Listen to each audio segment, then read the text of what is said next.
एक बार फिर से हम प्रभु का धन्यवाद करते हैं और आप सभी श्रोताओं का प्रभु यीशु मसीह के मधुर नाम में आप सबको जय मसीह की कहते हैं। और सच में ये बड़े आनंद की बात है कि हम सब इकट्ठा होकर, अगर हम अपने घर में चर्च में नहीं इकट्ठा हो पा रहे, अपने घर में इकट्ठा होकर परमेश्वर की आराधना और स्तुति कर रहे हैं। प्रभु का हम धन्यवाद करते हैं। और आइए हम आज के सवाल की तरफ चलेंगे कि बाइबल में कितनी पुस्तकें हैं, नए नियम में कितनी है और पुराने नियम में कितनी है। और हम प्रभु का धन्यवाद करते हैं। आइए आगे के कार्यक्रम में चलेंगे। एक सुंदर गवाही को हम सुनेंगे और यकीनन हम सब ब्लेस किए जाएंगे। Praise the Lord. Praise the Lord. आप सभी को जय मसीह की। मैं एक गवाही देना चाहती हूँ। कुछ टाइम पहले इनफैक्ट मुझे कोविड हुआ था एंड मुझे काफ़ी ज़्यादा तकलीफ थी और मुझे बहुत ज़्यादा डर भी लग रहा था उस टाइम पे। बट परमेश्वर का धन्यवाद हो कि उन्होंने मेरी प्रार्थनाओं को सुना। मौसी ने मेरे लिए बहुत प्रार्थनाएं की, मौसा जी ने, त्रिशा ने, सबने प्रार्थना की और मैं पूरी तरीके से चंगी हो गई। और फिर उसके बाद मेरे पापा को काफ़ी ज़्यादा कोविड का इन्फेक्शन हो गया था। उनका ऑक्सीजन लेवल काफ़ी डाउन हो गया था, जिसकी वजह से उन्हें ऑक्सीजन सपोर्ट पे आना पड़ा था। एंड काफ़ी उनके साथ कॉम्प्लिकेशंस भी हैं बिकॉज डायबिटीज़ और काफ़ी सारी बीपी की भी प्रॉब्लम है उन्हें। बट मौसी ने उनके लिए प्रार्थना की, मौसा जी ने, सबने उनके लिए प्रार्थना की एंड वो पूरी तरीके से चंगे हो गए। इसके लिए मैं परमेश्वर का बहुत बहुत धन्यवाद करती हूँ। और मैं एक गीत गाना चाहती हूँ परमेश्वर की महिमा में। तेरा प्यार है महान, तेरा प्यार है जहाँ, मैं जो पहले मुर्दा था तूने डाली मुझ पे जान। तेरा प्यार है महान, तेरा प्यार है जहाँ, मैं जो पहले मुर्दा था तूने डाली मुझ में जान। क्यों ना बोलूं फिर मैं तेरी जय जयकार, क्यों ना बोलूं फिर मैं तेरी जय जयकार। जय जयकार, जय जयकार, तूने मेरे लिए क्या कुछ न किया। जय जयकार, जय जयकार, तूने मेरे लिए क्या कुछ न किया। मेरी सूरत बिगड़ी थी, मेरा दिल भी था खाली, तूने सींचा लहू से ताकि आए हरियाली। मेरी सूरत बिगड़ी थी, मेरा दिल भी था खाली, तूने सींचा लहू से ताकि आए हरियाली। क्यों ना बोलूं फिर मैं तेरी जय जयकार, क्यों ना बोलूं फिर मैं तेरी जय जयकार। जय जयकार, जय जयकार, तूने मेरे लिए क्या कुछ न किया। आई जीवन में खुशी, आई अपनी जिंदगी, तू है जिंदा शाफिया, तूने ये किया। आई जीवन में खुशी, आई अपनी जिंदगी, तू है जिंदा शाफिया, तूने ये क्या किया। क्यों ना बोलूं फिर मैं तेरी जय जयकार, क्यों ना बोलूं फिर मैं तेरी जय जयकार। जय जयकार, जय जयकार, तूने मेरे लिए क्या कुछ न किया। Thank you. Praise the Lord. आइए हम सब प्रार्थना में चलें, अपने आंखों को बंद करें। हालेलुया। धन्यवाद पिता परमेश्वर, हम धन्यवाद करते हैं आज के सुंदर दिन के लिए। हम धन्यवाद करते हैं परमेश्वर इस अच्छी आराधना के लिए, सुंदर गवाही के लिए। परमेश्वर वाकई आप जीवते परमेश्वर हैं, जो प्रार्थनाओं का उत्तर देने वाले परमेश्वर हैं। प्रार्थना करते हैं खास तौर से परमेश्वर, जितने भी लोग इस वक्त परमेश्वर पूरे परमेश्वर मन से, पूरे विश्वास के साथ परमेश्वर इस आराधना को किए परमेश्वर, प्रार्थना करते परमेश्वर उन सबों को छू के परमेश्वर चंगाइयों को दे परमेश्वर। खास तौर से जिनके शरीर में किसी प्रकार का कोई भी दर्द पाया जाता है, उस दर्द से छुटकारे को दे परमेश्वर। खास तौर से प्रार्थना करते परमेश्वर उन लोगों के लिए परमेश्वर जिनको सर में बहुत ज़्यादा दर्द होता है परमेश्वर, जिनको भी हेडेक की प्रॉब्लम है, माइग्रेन की प्रॉब्लम है, या किसी प्रकार का कोई भी चक्कर आता है या कोई भी ब्रेन से लिंक कोई भी उनको दर्द तकलीफ है, उन सबों को छू के परमेश्वर इसी घड़ी चंगाई दे। इधर खाला ला खारा शेदर किधर खाला ला बोरो शुतर लबी किधर खाला बोरो कोरो और खुलो इधर किधर खाला रे शीतर खारा इधर बोरो कोरो। प्रार्थना करते परमेश्वर लेफ्ट आर्म में जिनको भी दर्द और तकलीफ है, यीशु के नाम से वो दर्द दूर होने पारा। कुरो शीदर किधर खाला ला बिदर खाला ला शीतर ला बोरो कोरो और खुरो शीद किधर खाला ला बोरो कोरो। पेट का जो भी रोग पाया जाता है यीशु के नाम से वो दूर होने पाए, चाहे वो गैस्ट्रिक प्रॉब्लम हो, चाहे वो किसी प्रकार का कोई सूजन हो, कोई दर्द हो, तकलीफ हो, वो सारी दर्द तकलीफ यीशु के नाम से दूर होने पाए। कूल ला खाला ला खीदर खारा बी कीदर खाला ला शितर ला बोरो कोरो और खुर शिदर कीदर खाला ला बोरो कोरो। आंखों की किसी प्रकार की कोई भी दर्द तकलीफ या समस्या पाई जाती है, कोई इरिटेशन खुजली पाई जाती है, डिमनेस ऑफ आइज, ऐसी तमाम समस्याओं से पूरी तरह छुटकारे को दे। खोल ला खाला ला इधर खाला शितर रखो रशिदर खाला ला बिक्की खाला ला बोरो कोरो। कानों की किसी प्रकार की कोई भी समस्या पाई जाती है, कोई भी इरिटेशन हो, खुजली हो, दर्द हो, यीशु के नाम से वो दूर होने पाए। खाला ला इधर खाला ला शितर खाला ला इधर खारा बोरो कोरो। पैरों की तमाम कमजोरियां दूर होने पाए इसी घड़ी यीशु के नाम से। रखो रशितर ला खा बोरो कोरो। Arthritis out in the name of Jesus, निकल यीशु के नाम से। देखिए खाला ला को रशितर ला बिक्की खाला बोरो कोरो उर शिदर खा बोरो कोरो। अगर पैर में कोई भी हड्डी बड़ी यीशु के नाम से वो नॉर्मलाइज होने पा रहा। को रशिद की खाला ले की बोरो कोरो इधर खो रशिदर खाला ला बोरो कोरो। प्रार्थना करते परमेश्वर जिनका भी ऑक्सीजन का लेवल कम है यीशु के नाम से वो नॉर्मल होने पाए। रखो रशिदर खाला ला किधर खाला ला इधर खो रशिदर खारा बोरो कोरो।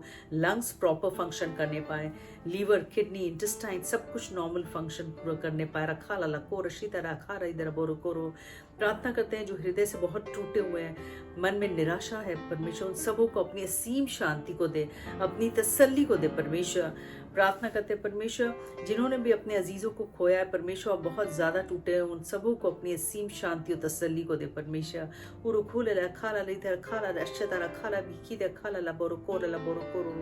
प्रार्थना करते हैं जिन परिवारों में लड़ाई झगड़े हो रहे हैं, कलेश है किसी प्रकार का, उन सभी परिवारों पे लहू लगाते हैं परमेश्वर। आपकी प्रेम को मांगते हैं, शांति को मांगते हैं, एकता को मांगते हैं परमेश्वर। प्रार्थना करते हैं जिन लोगों को परमेश्वर जो अब तक सत्य से अज्ञान है परमेश्वर, अभी तक सत्य को नहीं जानते, आपके अनुग्रह से परमेश्वर उनके कानों और आंखों से पट्टियों को खोल परमेश्वर, ताकि वो सत्य को देखने पाए परमेश्वर, ग्रहण करने पाए आपको परमेश्वर, और परमेश्वर स्वतंत्र होने पाए परमेश्वर। रखा ला लखा रशिदा रखा ला बोरो कोरो। अभी अंत के दिन चल रहे तो आप परमेश्वर अपने दर्शनों को दे परमेश्वर, इनके सपनों में आप बातचीत करें और अपने भेदों को प्रकट करें परमेश्वर। वो दे जिनका भी आत्मिक जीवन परमेश्वर कमजोर पड़ रहा है यीशु के नाम से, उनका परमेश्वर विश्वास आप में बढ़ता जाए। रखा ला लखो रशिदा रखा ला रखा ला बोरो कोरो शुतर वरिदर पुरो। सभी बातों के लिए हम धन्यवाद करते हैं। प्रार्थना करते परमेश्वर जब आपके वचन को सुनने जा रहे हैं तो हम सबों के हृदय को तैयार कर परमेश्वर, ताकि आपके जीवित वचन को सुनने पाए परमेश्वर और उसको ग्रहण करने पाए परमेश्वर, उसको अपने जीवन में लागू करने पाए और बहुत लोगों के लिए आशीष का कारण बने। सभी बातों के लिए हम धन्यवाद करते हैं। आपकी बेटी को आपके हाथ सौंपते हैं। पवित्र आत्मा अपने दुगने अभिषेक से भर पवित्र आत्मा, और जैसा आप चाहते हैं वैसा बेटी बोलने पाए परमेश्वर, और हम सब परमेश्वर 100 गुना फल लाने वाले हो सके। सभी बातों के लिए हम धन्यवाद करते हैं। आगे की आराधना को आपके हाथ सौंपते हैं। प्रार्थना यीशु मसीह के नाम से मांगते हैं, सुनो कबूल कर, आमीन।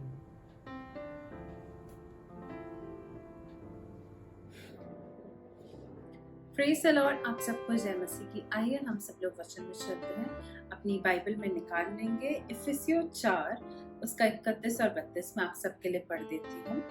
सब प्रकार की कड़वाहट और प्रकोप और क्रोध और कहल और निंदा सब बैर भाव समेत तुमसे दूर किए जाएं, और एक दूसरे पर कृपाल और करुणामय हो, और जैसे परमेश्वर ने मसीह में तुम्हारे अपराध क्षमा किए, वैसे ही तुम भी एक दूसरे के अपराध क्षमा करो।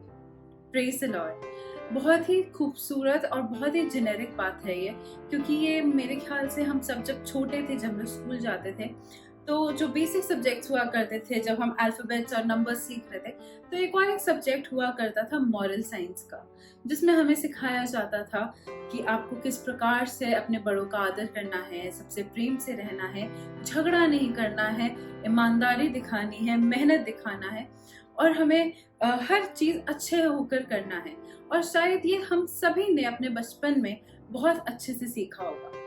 पर सवाल ये उठता है कि जब हम बड़े हो जाते हैं, जब हम अपने यूथहुड में होते हैं या एडल्टहुड में होते हैं, तो क्या ये बातें हमारे साथ तब भी रहती हैं? और उससे भी बड़ा सवाल, जो बातें हमें लगता है कि हाँ ये सब तो सीखा ही था बचपन में, कि चोरी मत करना, किसी से बेमतलब झगड़ा मत करना, ऊंची आवाज से नहीं बात करना, क्या ये सब परमेश्वर के वचन में कुछ इसके लिए बारे में लिखा है? क्या परमेश्वर का वचन हमें कहता है कि हमें ऐसा करना चाहिए या नहीं करना चाहिए? तो आज हम इन्हीं बातों पे मनन करने जा रहे हैं और कुछ सीखेंगे परमेश्वर के वचन से। सबसे बड़ी चीज जो यहाँ पे ये जो 2 आयतों में लिखी है कि सब प्रकार की कड़वाहट। आपको पता है हमारे जीवनों में कई बार हमें लगता है दरवाजा बंद हो गया है हमारे लिए, कई बार हम सोचते हैं कि ये हमारे काम नहीं बन रहे, और कई बार तो हम दोष लगाने लगते हैं कि चलो ठीक है शायद ये हमारी किस्मत में ही नहीं लिखा हो। लेकिन जरूरी नहीं है कि जो चीज आपके लिए हो नहीं रही है या जो काम आपका बन नहीं रहा है वो आपके लिए है नहीं। कई बार जो दरवाजे हम खुद बंद करते हैं उस पर हम ताला लगा देते हैं, और वो ताला होता है कड़वाहट का, वो ताला होता है प्रकोप का, क्रोध का, कहल का, निंदा का, बैर भाव का, एक दूसरे से ईर्ष्या का, एक दूसरे को ना माफ करने का ताला। और कई बार यही ताले हमारे लिए बहुत भारी पड़ जाते हैं। आपको पता है परमेश्वर का वचन हमसे अय्यूब की किताब में कहता है कि जब हम गुस्सा करते, ये जो क्रोध होता है, ये जिसपे हमें आ रहा है उसका कुछ नुकसान नहीं करता। ये क्रोध हमारा खुद का, हमारे स्वयं का नुकसान करता है। अगर आप बहुत ज्यादा चिल्ला रहे हैं, यदि आप मान लीजिए बहुत ज्यादा भड़क उठे हैं किसी बात पे, तो आपको क्या लगता है कि आप जिस पे भड़क उठे हैं या जिस पे चिल्ला रहे हैं उसको कुछ फर्क पड़ रहा है? वो शायद सहम जाए कुछ क्षण के लिए, लेकिन आपका एक गुस्सा आपके अगले 4 घंटे का ब्लड प्रेशर ऊपर नीचे कर देता है। ये जो गुस्सा होता है वो कई बार हमें फोर्स कर देता है कि हम एक गलत कदम उठाएं। गुस्से में लिए गए फैसले हमेशा ही गलत होते हैं, क्योंकि जब हम गुस्से में होते हैं तो हम समझ से नहीं, अपने इमोशंस, अपनी भावनाओं के अनुसार चल रहे होते हैं, और ये परमेश्वर को मंजूर नहीं है। परमेश्वर नहीं चाहते कि आपका क्षण भर का गुस्सा आपके जीवन भर की मेहनत पे पानी फेर दे। या हम कुछ इसको एक उदाहरण से समझते हैं। मान लीजिए आप माता या पिता हैं और आपके 2 खूबसूरत प्यारे प्यारे बच्चे हैं, और आप उन दोनों खूबसूरत बच्चों से बेहद प्रेम करते हैं, पर मान लीजिए उन दोनों बच्चों की आपस में नहीं बनती और वो हमेशा एक दूसरे से झगड़ा करते रहते हैं, और उनको मौका मिले तो एक दूसरे को मार पीट भी देते हैं। माँ बाप होने के नाते आपको कैसा महसूस होगा? आपको जाहिर सी बात यही सबसे पहले लगेगी, मेरे बच्चे क्यों एक दूसरे से हमेशा झगड़ा करते हैं? क्योंकि आप पक्षपाती नहीं है, आप किसी एक का तरफ नहीं ले सकते। आपके लिए तो वो दोनों ही बच्चे उतने ही प्यारे हैं, तो आपको मन में दुख होगा। आपको लगेगा कि अरे मेरे बच्चे क्यों झगड़ा करते रहते हैं, क्यों एक दूसरे को वो माफ नहीं कर देते। भले ही आपको अगर पता हो कि पर्सन ए की गलती है और पर्सन बी निर्दोष है, तो क्या इसका ये मतलब हो गया कि जो ए है आप उससे कम प्यार कर रहे हैं? नहीं, आप उससे उतना ही प्रेम करेंगे। इसी प्रकार से हमारा परमेश्वर है। जब हम मनुष्य आपस में झगड़ा करते हैं, आपस में क्रोध दिखाते हैं, एक दूसरे से जलन करते हैं, एक दूसरे से चिढ़ते हैं, एक दूसरे से नफरत करते हैं, तो हमारे परमेश्वर को भी बहुत दुख होता है, क्योंकि उसकी नजरों में हम सब बच्चे बराबर हैं। हमारा पाप ये नहीं तय करता कि परमेश्वर हमसे कितना प्रेम करेगा, पर परमेश्वर का वो प्रेम है जो तय करता है कि हम पापी हैं या धर्मी हैं। और उसके प्रेम ने ये तय कर दिया कि हम पापी नहीं हैं, हम धर्मी लोग हैं, हम उसके बच्चे हैं। हमारे ऊपर कोई भी श्राप का जो पावर होता है वो नहीं काम करता। और सबसे जरूरी बात, जब यहाँ उसकी 32वीं आयत में जो लिखा है कि एक दूसरे पर कृपाल और करुणामय हो, बहुत ज्यादा जरूरी होता है हमें एक दूसरे से रिलेशन मेंटेन करना, एक दूसरे को समझना, एक दूसरे को अपलिफ्ट करना, खास तौर से तब जब आपको पता है कि सामने वाले से आपकी सही से नहीं बनती, लेकिन फिर भी आप उसको एनकरेज करते हैं, आप उसको संभालते हैं, आप उस पर दया दिखाते हैं। क्यों परमेश्वर चाहता है कि हम ऐसे करें? परमेश्वर डेफिनेटली आपसे ये कहता है कि गलत चीजों की और गलत लोगों की संगति छोड़ो, पर वो ये नहीं कहता है कि उन पर दया और कृपा करना छोड़ दो या उनसे ठीक से बात करना छोड़ दो। आप अपनी दूरियां बनाए रखना चाहते हैं, आप जरूर बना के रखें। जरूरी नहीं कि आपको हर किसी के साथ गले लगना है, क्योंकि परमेश्वर का वचन भी हमें यही कहता है कि अपनी संगति बहुत सोच के, आप बहुत ही मेजर के साथ चूज करो। लेकिन परमेश्वर यह भी कहता है कि जब अगर आपका किसी के साथ रिलेशन सही नहीं है, जरूरी नहीं कि आप उसे मेल करने के बाद उसके गले में हाथ डाल के टहले, नहीं, लेकिन आप एक कॉर्डियल रिलेशनशिप मेंटेन करें। आप जरूरी नहीं कि आप उसको उसके 24 घंटे आगे पीछे रहें, लेकिन आप उससे नफरत, क्रोध, उसके बारे में गलत शब्द ना बोलें। उसको एनकरेज करें जब उसे आपकी जरूरत हो। कई बार जरूरी ही नहीं कि कोई बाहर वाला व्यक्ति होता है, ऐसा भी होता है कई बार हमारे खुद के घर में जिसके साथ हम सोते हैं, उठते हैं, खाते हैं, पीते हैं, कई बार ऐसा होता है कि वो दो लोग जब जाहिर सी बातें साथ में रहते हैं तो फ्रिक्शंस होते हैं, झगड़े होते हैं, आर्ग्यूमेंट्स होते हैं, उनकी लाइफस्टाइल्स की वजह से या उनकी चॉइसेस की वजह से या उनकी समझ की वजह से कुछ ना कुछ बात ऐसी होती है जो सामने वालों को नहीं अच्छी लगती है, एक दूसरे को अच्छी ना लगे। तो हमें ऐसे में क्या एक दूसरे से चिढ़ के बैठ जाना है, क्या एक दूसरे पे हमेशा क्रोध दिखाते रहना है, या एक दूसरे को समझने की कोशिश करनी है। हो सकता है कई बार ऐसा होता है कि हम लोग कहते हैं कि नहीं, हमारे परिवार में ये जो जने हैं इनके साथ रहना ही एकदम पाप या फिर क्या कहते हैं उसको, श्राप है। कई बार ऐसे लोग कहते हैं इनके साथ रहना श्राप हो गया, इनके साथ तो जिंदगी खराब हो गई। आपको ऐसे नहीं कहना है। अगर आपके साथ आप किसी ऐसे के साथ है जो थोड़ा डिफिकल्ट पर्सन है, आपको उनके लिए प्रार्थना करनी है। आपको अपना वो कृपाल, अपना करुणामय नेचर, वो जो परमेश्वर ने जिस प्रकार से हमें माफ किया है, आपको भी उसी प्रकार से लोगों को माफ करना सीखना है। कई बार एक बहुत ही डिफिकल्ट सिचुएशन में हम आ जाते हैं जहाँ पे ना आप झुकना चाहते हैं ना सामने वाला झुकना चाहता है। यहाँ पे परमेश्वर क्या कहता है?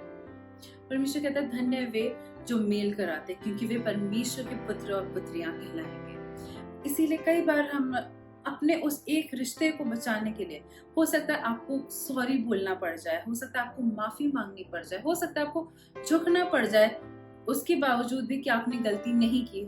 हो सकता है आपने गलत ना, आपका जो से था वो गलत ना हो सकता है सामने वाला गलत हो, लेकिन अगर आप झुक जाते हैं तो वो भले ही आपको लगेगा कि अरे देखो मैं झुक गया, और शायद सामने वाला सोचे देखो मैं जीत गया, लेकिन वो इम्पोर्टेंट नहीं है। इम्पोर्टेंट ये है कि परमेश्वर उसका प्रतिफल आपको जरूर देगा। और जैसे कि हम यहाँ देखते हैं कि जो गुस्सा होता है ये बहुत ही ज्यादा खतरनाक चीज होता है। जब हम नीति वचन में भी पढ़ते हैं, नीति वचन में क्या परमेश्वर का वचन कहता है? नीति वचन 19:11 में लिखा है, जो मनुष्य बुद्धि से चलता है वे विलंब से क्रोध करता है और अपराध को भुलाना उसको सहता है। बहुत ही ज्यादा इम्पोर्टेंट बात लिखी है, और आई थिंक ये one of the key to success है। अगर आप चाहते हैं कि आप अपनी लाइफ में प्रगति करें, उन्नति करें, तो आपको इस बात को समझना ही नहीं है, इसको अपने जीवन में लागू भी करना है कि जितना ज्यादा आप स्लो टू एंगर होंगे, आप जितना कम क्रोध करेंगे, जितना कम आप अपना पेशेंस खोएंगे, उतना ही ज्यादा आप अपने जीवन में आगे बढ़ते जाएंगे। क्योंकि आप जब एक एक कदम आप आगे चलेंगे, आपको हर कदम पे ऐसे हजारों लोग मिलेंगे जो आपको बार बार क्षण क्षण में आपका जो पेशेंस है उसको टेस्ट करते रहेंगे, आप कितना सह सकते हैं उसकी परीक्षाएं करते रहेंगे, आपको सताते रहेंगे। लेकिन अगर आप वहीं पे अपना जो पेशेंस का, जो आपका सब्र का बांध है, वो अगर आपका टूट जाता है, तो जो आपने इतनी मेहनत की है इतने समय से, वो सब क्षण भर में खत्म हो जाएगी। वो क्रोधी था जिसके कारण बड़े बड़े लोग नीचे गिर गए, वो क्रोधी था जिसके कारण एक गलत फैसले ने हजारों अच्छे कामों को खत्म करके उसको नीचे गिरा दिया। आज मुझे और आपको इस क्रोध का शिकार नहीं बनना है। हो सकता है हमें लग रहा हो कि हम ये आर्ग्यूमेंट हार गए। कई बार हमें लगता है कि अगर हमने जवाब नहीं दिया तो लोग सोचेंगे कि अरे हम तो कमजोर व्यक्ति हैं, या अगर हमने जवाब नहीं दिया तो मतलब सबको लगेगा कि हम मान गए। जरूरी नहीं है कि हर जवाब आप दें। Not every battle is for you to fight. Very important, very essential for your daily life. जरूरी नहीं कि आप हर बार अपना से रखें। कई बार चुप रह के भी आप वो बड़ी बड़ी जंग लड़ सकते हैं जो शायद आप ना लड़ सकते अगर आप अपना मुंह खोल देते। इसीलिए आज हमें परमेश्वर से कहना है कि परमेश्वर हमें स्लो टू एंगर करिए, हमारे मन में नेगेटिविटी या हेट्रेड ना रहे, क्योंकि परमेश्वर हम सबसे प्रेम करते हैं और परमेश्वर चाहते हैं कि हमारा एक जो अच्छा, एक अटूट, एक खूबसूरत रिश्ता जो परमेश्वर के साथ है वो यहाँ इस संसार में, इस धरती पे लोगों के साथ भी रहे। अगर परमेश्वर चाहते कि रिश्ता सिर्फ उनसे हो तो शायद वे हमें अलग अलग जगहों पे रखते जहाँ पे हम एक दूसरे को ना देख सकते। लेकिन अगर परमेश्वर ने रखा है इंसानों को एक साथ इस धरती पे, तो वो ये नहीं चाहते कि हम अपने मन में कड़वाहटों के साथ रहें, पर वो चाहते हैं कि हम सब लोग प्रेम के साथ रहें, धीरज के साथ रहें, कृपाल के साथ रहें और एक दूसरे के साथ आनंद मनाएं। आइए हम सब लोग प्रार्थना में चलते हैं। Hallelujah, hallelujah. धन्यवाद, धन्यवाद, धन्यवाद करते पिता परमेश्वर। हम धन्यवाद करेंगे इस खूबसूरत समय के लिए। हम आपका धन्यवाद करते पिता इस आज के खूबसूरत संडे के लिए परमेश्वर। हम धन्यवाद करते कि जो हमने आपके वचन से सीखा कि हमें कितना ज्यादा जरूरत है अपने जीवन में धीरज को रखने की परमेश्वर, कि हमें अपना जो क्रोध है, जो हमारी नेगेटिव फीलिंग्स, उसको किस प्रकार से हमें कंट्रोल करना है। हम धन्यवाद करते पिता कि आपने ये जो बात आज हमें सिखाई है। हम प्रार्थना करते पिता कि ये वचन हमसे कोई छीने नहीं, बल्कि ये इस वचन पे परमेश्वर हम अमन कर सके परमेश्वर, हम इस पे चल सके और इसको हम औरों तक भी इस बात को फैला सके। हम खास तौर से प्रार्थना करते हैं पिता वो सभी रिलेशंस जो हमारे लाइफ में बहुत ज्यादा स्ट्रेन्ड हो चुके हैं, जो बहुत ही ज्यादा खराब हो चुके हैं पिता, हम प्रार्थना करते हैं आपके रेस्टोरेशन को हम क्लेम करते हैं। हर वो टूटे हुए परिवार आज यीशु मसीह के नाम से जुड़ सके। वो परिवार जहाँ पे प्रेम खत्म हो चुका है, आज अभी और इसी वक्त उन सभी परिवारों में आपका प्रेम, आपका शांति, आपकी एकता अभी इसी वक्त आ सके। वो सभी कार्य के स्थल जो हैं जहाँ पे अशांति है परमेश्वर, आपके लोगों को सताया जा रहा है, हम प्रार्थना करते हैं पिता आज अभी इसी वक्त वो कहानियां बदली जाएं। जो लोग हमारे लोगों के खिलाफ है पिता, वही लोग हमारे लोगों को प्रमोट करें परमेश्वर। मैं प्रार्थना करती हूँ खास तौर से पिता सभी लोगों पे आपका लहू लगाती हूँ, इस आने वाले हफ्ते पे आपका लहू लगाती हूँ पिता। और जो भी परमेश्वर हम लोग कार्य करते हैं, उन सभी कार्यों में हम आपके अनुग्रह को चाहते हैं। हमें संभाल के रखें, सुरक्षित रखें, हर खतरों, हर मुसीबतों, हर बीमारियों से आप बचा के रखें। इस प्रार्थना को यीशु मसीह के नाम से मांगते हैं, आमीन। Praise the Lord. Have a great week ahead.